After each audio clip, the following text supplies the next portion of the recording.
మాయాకుండతో ముసలవ్వ వేసిన master plan. ఒక ఊరిలో పరమానందం అనే వ్యాపారి ఉండేవాడు.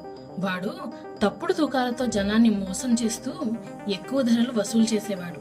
వాడి అన్యాయం పసిగట్టిన రాజమ్మ వాడికి బుద్ధి చెప్పాలని ఒక ప్లాన్ వేసింది. మరుసటి రోజు ముసలవ్వ ఇంటి అరుగు మీద పాత మట్టి కుండ పెట్టుకుని వ్యాపారి అటుగా వెళ్తుండగా ఆమె కుండలో చేయి పెట్టి ముందే దచ్చిన బంగారు కాసులు తీస్తూ, "ఓ నా బంగారు కుండమ్మ, ఇవాళ నాకు ఒక 10 బంగారు కాసులు ఇవ్వు తల్లి, నీకు పుణ్యం ఉంటది, కావాలైతే రేపు మళ్ళీ అడుగుతాలే" అని అంది. వ్యాపారి అది చూసి ఆశ్చర్యపోయాడు. మెల్లగా ముసలవ్వ దగ్గరికి వెళ్ళి, "ఏమ్మా రాజమ్మ, ఏంటి ఆ కుండతో ముచ్చట్లు? ఏదో బంగారం అంటున్నావు" అని ఆశగా అడిగాడు.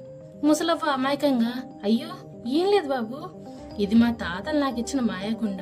దీన్ని మొక్కుకుంటే రోజుకు 10 బంగారు కాసులు ఇస్తుంది. కానీ ఎవరికి చెప్పకు నాయనా, ఎవరైనా దొంగలు ఎత్తుకెళ్తారు" అంది. ఆశతో వ్యాపారి, "అవ్వా, నీకెందుకే ఈ వయసులో అంత బంగారం?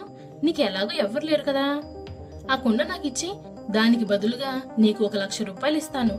ఆ డబ్బుతో నువ్వు హాయిగా కాశీ వెళ్ళొచ్చు" అని ఆశ చూపాడు. ముసలవ్వ కాసేపు ఆలోచించి, "సరే నాయనా, నీ మీద నమ్మకం తెస్తున్నా, కానీ దీన్ని ఇంటికి వెళ్లేదాకా తెరవకూడదు.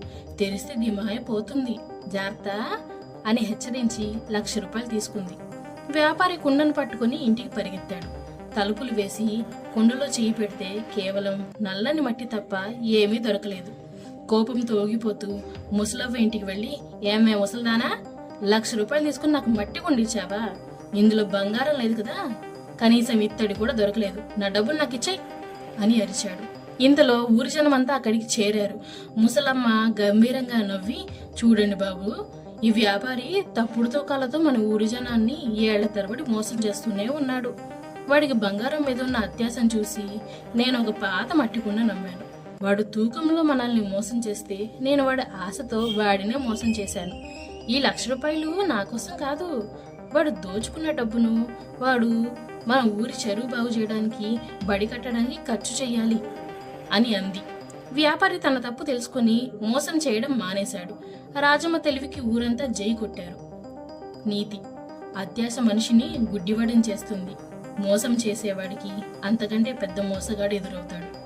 మా స్టోరీ కనుక మీకు నచ్చినట్టయితే లైక్ అండ్ షేర్ చేసి సబ్స్క్రైబ్ చేయడం మాత్రం మర్చిపోకండి. Thank you.